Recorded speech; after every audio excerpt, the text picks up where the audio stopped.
It wasn't a battle cry, it wasn't a war chant, it wasn't even meant to be heard, but the scream that erupted from Private Jennifer Hale's lungs cracked the sound barrier and the confidence of 3 entire alien battalions.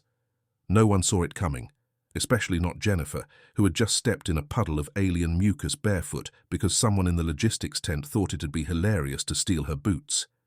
The battlefield was chaos, plasma bolts shrieking overhead, kinetic drones zigzagging through clouds of blood-red gas, and alien war beasts the size of buildings thundering in synchronized, terrifying rhythm. Everything screamed war. And then Jennifer screamed louder. "Ah! What the hell is this slime?" The sound didn't just echo, it detonated. Alien sensors across the front line scrambled to identify the frequency, scrambling defensive matrices like paper in a hurricane. Commanders barked orders in confusion as half their troops froze mid-charge, claws and tendrils shaking. And on the human side? Everyone ducked for cover because they thought some kind of sonic cannon had been fired. In the eye of that chaos stood one barefoot woman, holding her boot like a cursed relic, covered in green ooze, hair matted with mud and rain. And just like that, everything stopped. "Cease fire!" one of the alien commanders roared. "Cease fire! What was that? Is that a new weapon?" Jennifer blinked, still holding one boot, still mid-rage. "Weapon? That was my foot in your disgusting swamp goo." The alien commander of the Lorix Vulture Division turned a pale shade of violet and waved all 6 of his arms in surrender. 4 hours earlier, Jennifer Hale was not meant to be on the front lines. She was a logistician, a specialist in supply chains, a coffee-powered spreadsheet wizard who had once fixed a multi-species food shortage by redesigning an entire fleet's cargo grid with sticky notes and a whiteboard. But someone, specifically an AI named Darwin X-27 with a sense of irony, decided to reassign her temporarily to the Forward Human Auxiliary Intergalactic Response Team, otherwise known as FAIR Troop. "Sounds cool," she said. "It stands for We Get Shot First," her bunkmate informed her cheerfully. So here she was, boots stolen, stuck behind a fuel tent that smelled like wet socks and burnt asparagus, just trying to find a cup of instant caffeine when all hell broke loose. "Private Hale," shouted a voice from her communicator. "Where the hell are you?" "I'm by the green barrel labeled Definitely Not Explosive." "Why?" "Get back to the medical tent. Wait, don't move. You're in the drop zone." "What At that moment, a 12-ton alien assault beast landed 30 meters from her position, roaring like an industrial blender set to puree. Jennifer's response? Nope. She turned around and ran, barefoot, over thorns, mud, and something that might have been moving, until she stepped into what could only be described as a puddle from the digestive system of an angry gelatin monster. And then came the scream. Command Post Gamma Red Delta was chaos. Admiral Breinholt slammed his fist on the table. "What do you mean the enemy surrendered?" The alien comms liaison, a jittery silver-skinned being named Trexil, kept blinking furiously. "They said they detected a planet-cracking sonic anomaly, and they are not equipped to face weapons of that magnitude." "What anomaly?" Trexil played back the scream. Everyone in the command tent flinched. A coffee mug cracked. Was that one of ours?" someone whispered. The technician nodded. "Private Jennifer Hale, Logistics Division." Breinholt stared at the frozen video feed. There she was, one barefoot human woman standing in a war zone, holding her boot, drenched in something unholy, looking absolutely done with everyone's nonsense. And the aliens had dropped their weapons in terror. Meanwhile, in the enemy's war camp, 3 generals of the Tri-Species Coalition stared at the hollow recording of Jennifer's outburst in stunned silence. "That was not a weapon," General Unix finally said, his antennae twitching. That was a reflex," replied the scientific advisor. General Vark, a hardened war tactician whose species once ate meteorites as a rite of passage, rubbed his forehead. "We're trying to fight a species that reflexively emits planet-killing noise when mildly inconvenienced?" "Correct." He leaned back, exhaling. "We're not winning this one." Back on Earth, Jennifer was trending. Battlefield soprano. Boot rage, Chacha hail storm. But in the field, Jennifer was still barefoot and furious. "I'm filing so many complaints," she muttered, stomping toward the command tent. "First, the reassignment, then the boot theft, and now apparently I'm a weapon of mass distraction. She flung open the flap. The entire command center fell silent. Someone clapped. "Are you all high?" she snapped. "No," Breinholt said. "But you might have just ended the war." She blinked. "With a scream?" "They think you're a super weapon." Jennifer looked down at her muddy clothes and held up the boot. "What kind of super weapon uses this?" Breinholt chuckled. "The kind that wins by accident." And somewhere deep in space, in a secret bunker of the defeated Tri-Species Coalition, a quiet directive was being encoded into their military archives. Engage with extreme caution. Under no circumstances provoke a human female without caffeine or footwear. General Vark had faced annihilation twice, once during the mineral wars of Kelvra Prime, and again when his fleet encountered a rogue black hole. Neither had prepared him for the terror of Jennifer Hale's lungs. He stood before the Tri-Species Coalition's High Command Council, shifting uncomfortably as the playback of her scream echoed in the chamber. Once more, at reduced volume. "Can you lower it again?" Vark hissed, wincing. The technician turned it down from 30% to 10%. Still, a panel fell off the wall. Ambassador Veltra of the crystalline Krex species rubbed her many-faceted face. "You're telling us that wasn't a weapon?" Vark sighed. Number it was emotional discharge from her foot encountering organic mud. The room was silent. Then Veltra stood. "I motion we formally surrender the Western Nebula sectors and issue a treaty." General Norn of the Recal Clawborn slammed his tail. "You want to surrender because of a shout?" Veltra narrowed her eyes. "She wasn't even armed. Imagine what she's like when she is." That settled it. Jennifer Hale, meanwhile, was still barefoot, sitting on a crate in the aftermath of what should have been a massive interspecies war. Instead, peace banners were being printed.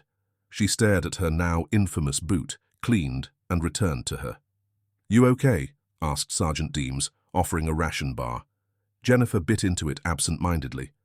"I think I caused a diplomatic incident with my vocal cords." Deems grinned. "Not just diplomatic. You're officially on the Galactic watch list." "They think I'm a weapon?" He handed her a datapad. "Priority alert. Category: Unclassified Terran, WMD. Codename: Screamer 1. Avoid agitation. Avoid sensory deprivation. Do not remove her caffeine access or footwear." Jennifer nearly choked. "They weaponized my bad mood." "Correction," Deems said, chuckling. "You did." At Galactic Council headquarters, war was replaced with whispered meetings, hushed negotiations, and treaty drafts, all revolving around one clause: do not annoy the human female. Elder Tehornis, an aged diplomat of the Larvoni, tapped his staff on the floor. "This is absurd. We are rewriting our peace terms over one emotional outburst." Councillor Inari of the Visari leaned in. "She wasn't enraged. She was inconvenienced. That's far worse. Imagine what they're like when truly angry." The silence that followed was so heavy it bent the gravity sensors. Inari continued, "This one human. We have no records of military distinction, combat experience, or even psychic rating." "And yet, she stopped a war," the chamber murmured. "She is a logistics officer," Inari added, "which means they have better ones, stronger ones. She is a civilian, and she is terrifying." Elder Tehornis sat down quietly. Jennifer found herself summoned to Earth Command, not court-martialed, not interrogated, commended. "Private Hale," said Admiral Breinholt with a straight face, "the Council has requested that you don't deploy again." "Because I'm dangerous? Because you terrify them?" She blinked. "All of them?" 3 species are rewriting their military doctrines." Jennifer rubbed her forehead. "I just stepped in slime. We know." And screamed. "We really know." She slumped in the chair. "So now what?" Breinholt smiled. "Now, you get a promotion." "To what exactly?" He tapped the console. "Human Auxiliary Threat Diplomatic Liaison." "That sounds made up." "It is." She took a deep breath. "Can I get my boots back at least?" In a dim-lit military bunker on a distant moon, a secret program was initiated. Project: Vocal Contingency Mission. Analyze and replicate the frequency, tone, and emotional triggers of Jennifer Hale's battlefield scream. Results so far. Test number 1, Robot exploded. Test number 2, alien specimen entered coma. Test number 3, recording labeled "Do Not Play" and buried beneath lead alloy plating. The lead researcher, a two-headed Denari scientist, made one final note. There are no artificial means to replicate it. Whatever power this human possesses, it is natural, and it is horrifying. Jennifer was back home on Earth, barefoot, on purpose this time, sipping iced coffee in a hammock. It had been 3 weeks since she'd screamed the war to a halt, and she was still trying to understand what that even meant. Her phone pinged. Urgent. Alien delegation requests Jennifer Hale for Peace Summit, preferably not wearing boots. She sighed. Is this going to be my life now? Her neighbor peeked over the fence. Hey, Jen, did you really melt an alien's brain by yelling? She rolled her eyes. I stepped in slime barefoot, then yelled, so, yes? Whatever.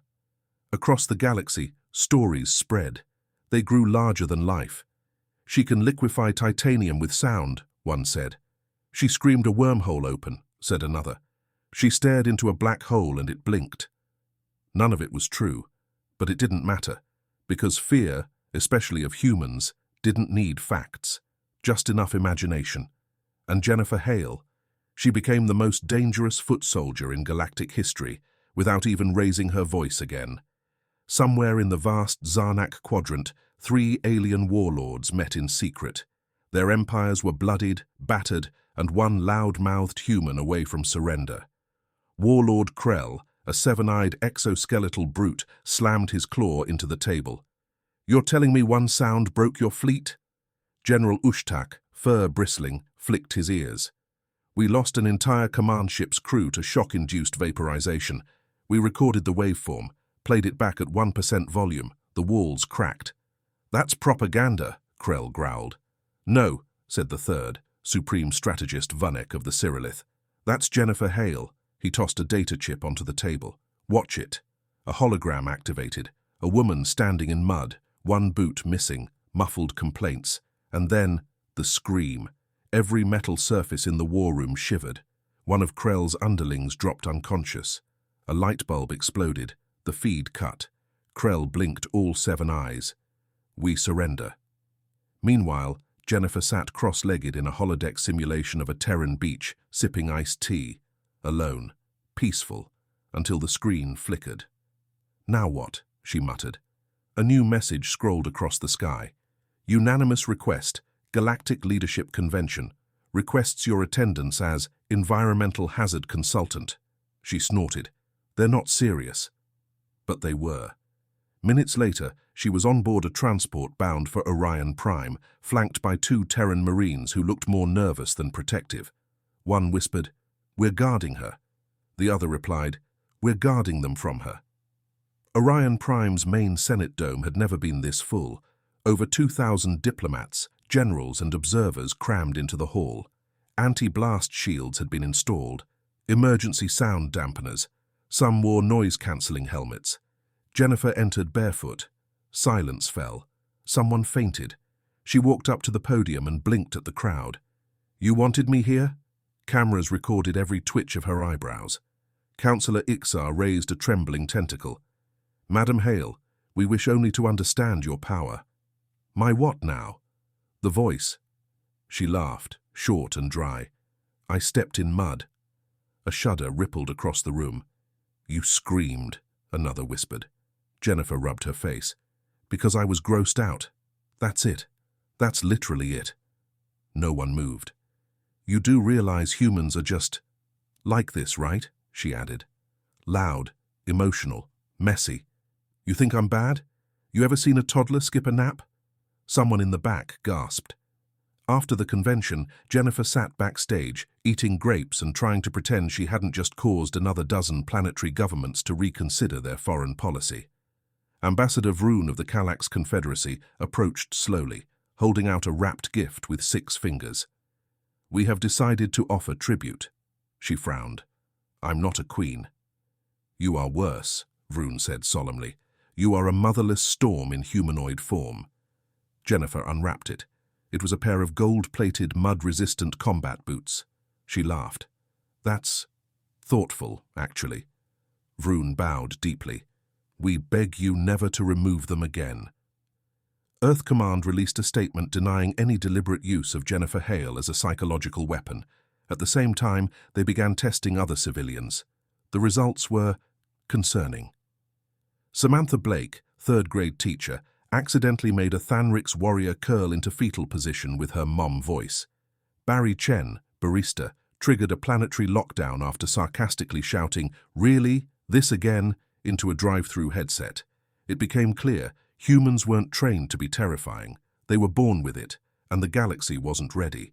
Jennifer's inbox overflowed with offers. Lead negotiator for the Kordax front, ambassador to the Navari swarm, intergalactic voice coach. This one came with a note. Please don't yell at us. She declined them all. She wanted peace, quiet, sandals. So Earth gave her a cabin on Mars, a view and silence, until the doorbell rang. It was Admiral Breinholt again. He looked sheepish. You screamed again, didn't you? Jennifer rolled her eyes. It was a stubbed toe. Breinholt winced. 12 ships dropped weapons and fled orbit. Seriously? He nodded. They're calling you the Howler of Harmony now. I hate this timeline. The stories kept spreading. She cracked a moon with a whisper. Her sigh caused a solar flare. She cried once. 3 planets went extinct. None were true, but fear doesn't care. The legend grew. Politicians quoted her. Soldiers avoided Earth like plague. Children played Jennifer instead of tag.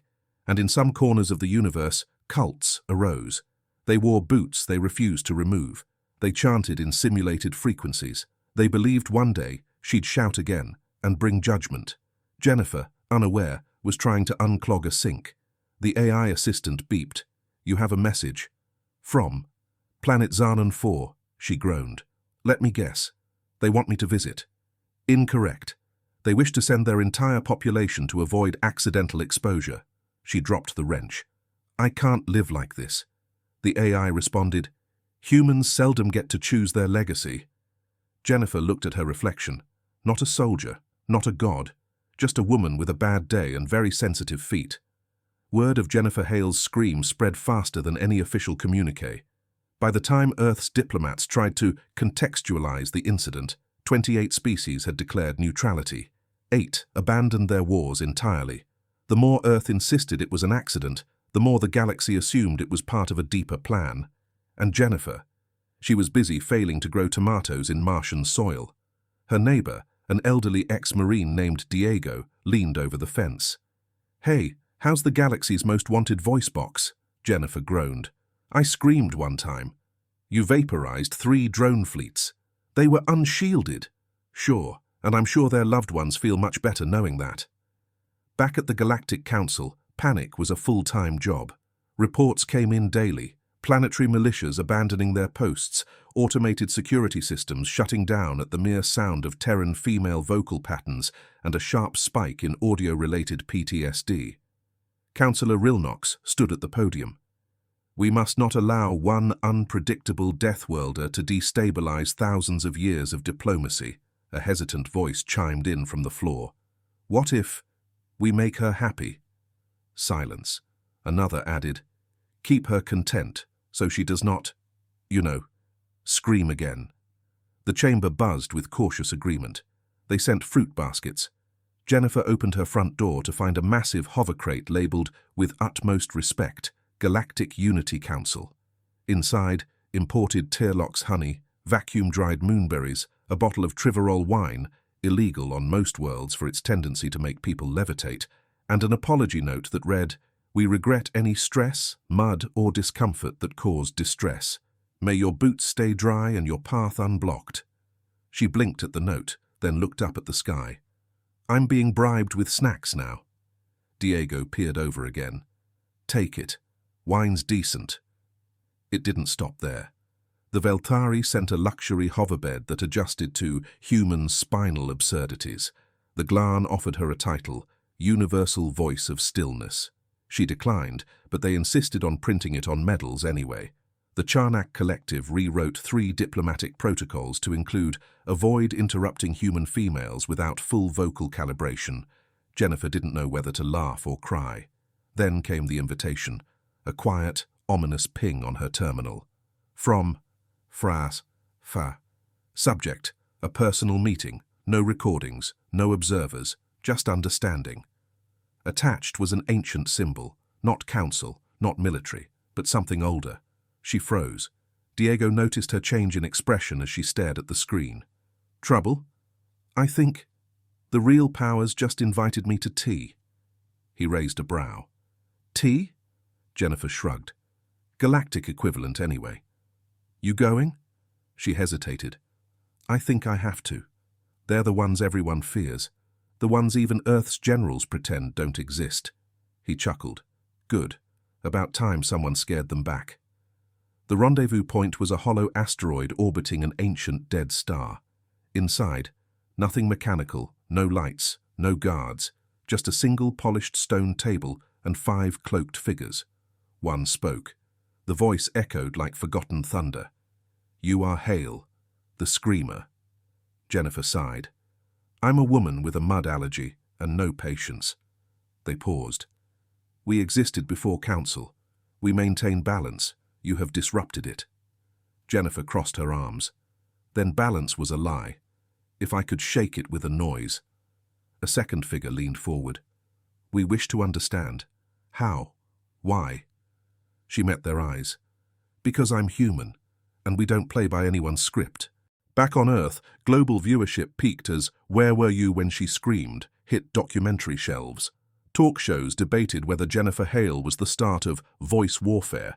Terran military denied having a scream division. Recruitment offices overflowed anyway. Do you have lungs? Join today. Children practiced in soundproof chambers. A subculture emerged, the Howlers. But Jennifer? She sat across ancient galactic overseers, arms folded, explaining how human frustration wasn't a weapon, just common. You ever been kept on hold for 45 minutes? She asked. Try not yelling. The cloaked figures were silent. Then one finally said, We fear you. She grinned. Good. Now leave Earth alone. When she returned, the galaxy was changed. Peace talks ignited across contested zones. Mercenaries fled sectors en masse. A new law passed. Article 44, B. Under no circumstances shall a human be denied proper footwear or dry pathways while under diplomatic mission. Jennifer found it hilarious. Diego framed the law and nailed it to her shed. A year passed. She never screamed again. But she didn't have to. Her name echoed louder than sound itself. And though wars still sparked in far corners of the stars, one thing remained constant. No commander, no admiral, no conqueror dared provoke the one force the galaxy now feared above all. An irritated human with a voice. Are you going to scream again? The question came from a 6-eyed alien child who'd appeared beside Jennifer Hale's garden wall one morning, clutching a notepad, antennae twitching nervously. Jennifer blinked. Do I look like I'm screaming? The child squeaked, No. You look extremely calm, ma'am. She squinted at him. You spying for someone? He swallowed. Not spying. Just class report on Terran threats. Jennifer sighed, stood up from the garden bed, and wiped dirt from her gloves. Tell your teacher, the real threat isn't the scream. The kid leaned forward, awestruck. Then what is it? She smiled. It's that we meant it. Her legend had become myth. Across the stars, warships began calibrating for human vocal shielding. Weapons manufacturers started designing helmets with auditory surge dampeners, just in case another Earthling lost their temper. Universities hosted entire symposiums under titles like The Hale Event, a study of accidental warfare by emotional frequency. And everywhere Jennifer went, creatures bowed, saluted, or offered her drinks, none of which made grocery shopping easier. She once asked for eggs, and the Martian grocer wept, apologized for past crimes, and gave her a live chicken. Back on Earth, she became the least peaceful symbol of peace. The Council established a diplomatic post for her called the Sovereign Envoy of Acoustic Stability. It came with a fleet and a therapist. Every major faction sent gifts, flowers that never wilted, hover orchids that played music, peace medals made from collapsed star fragments. Jennifer used most of them as doorstops. One day, a council drone landed in her backyard. It projected a live message from the Galactic Summit. President Gorath of the Crack's Dominion was on screen, shaking in his triple-layered cloak. He opened with, "We apologize for the existence of sand." Jennifer stared. He continued, "We now acknowledge it may be coarse and possibly irritating." She pinched the bridge of her nose. Diego nearly fell out of his chair, laughing. Meanwhile, somewhere deep in the void, the 5 cloaked beings known only as the stewards convened again. "She has done nothing," one said, "yet the galaxy reorients itself around her." They sat in silence, considering the strange power of Earth, its chaos, its humor, its persistence, and one woman who had, with a single scream, reminded the stars of fear. "Should we destroy Earth?" one finally asked. "No," said another. "Should we watch it more closely?" "No," came a different voice. "Then what shall we do?" The answer came quietly. "We stay out of her yard." Elsewhere, in dark council halls and hidden fortresses, alien warlords rewrote their battle doctrines. No Earth civilian shall be approached without protocol. No Earth female shall be denied food or footwear in diplomatic zones. No human shall be cornered in hostile terrain without prior vocal assessment. They trained their armies with audio simulations, only for thousands of troops to desert mid-scream playback. Entire empires shifted from offense to caution, not because of bombs or fleets, but because of Jennifer Hale's irritated shriek echoing through history. And what did Jennifer do? She got a dog. She named him Echo. When news broke, planetary governors issued orders to monitor the pet's emotional health. The Jakari Alliance sent a team of veterinarians specializing in interstellar emotional support fauna. Jennifer politely declined.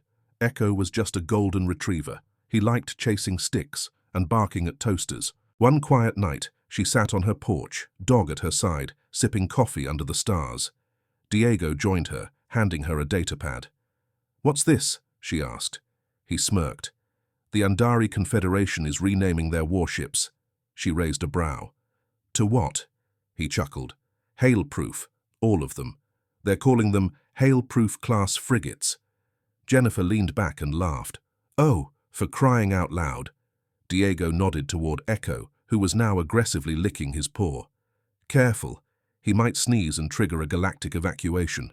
Jennifer grinned. "If he does, I'm charging for it." A week later, Jennifer received a final, handwritten letter. "To the one whose voice echoed louder than 1,000 plasma cannons, we accept the lesson. That fear is not found in weapons, but in those unafraid to use their voice. We thank you for your scream. With eternal caution, the galaxy." She folded the letter, placed it in a drawer with the others, and turned to Echo. "You hear that, boy? We didn't just end a war. We scared the universe into being nicer." He barked, wagged his tail, and knocked over her coffee. Jennifer sighed. "Well, let's hope he never howls."